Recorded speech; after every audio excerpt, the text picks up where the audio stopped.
كثر السماع، كثر. اعطانا ربي تليفونات تقدر تستعملهم نعمه.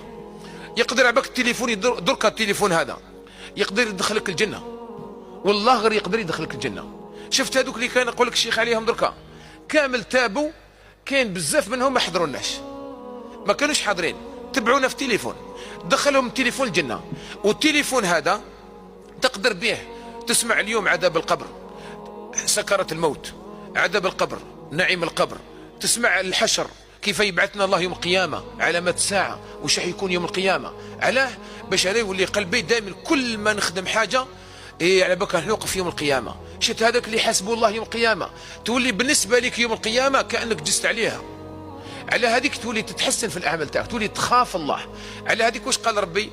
ولمن خاف مقام ربه جنة. لمن خاف مقام ربه، كيفاش هو خايف مقام الله؟ او قرا على يوم القيامه، او سمع الدروس تاع يوم القيامه، هذوك يعاونوك بزاف بزاف بزاف. عباكم الصحابه، كل التحولات نتاع الصحابه كامل كيما راهم، كامل الصحابه تحولوا الى ناس كالملائكه. عباك باش الرسول عليه الصلاه والسلام دوزالهم يوم القيامه 13 سنه ويحكي لهم غير يوم القيامه. قالوا الصحابي تحكي لنا عن الجنه كأننا نراها رأي العين، وتحدثنا عن النار كأننا نراها رأي العين. يعني الرسول عليه الصلاة والسلام كل يوم الجنة والنار، الجنة والنار، الجنة والنار، الناس ولات عايشة في الأرض وتخمم في الجنة.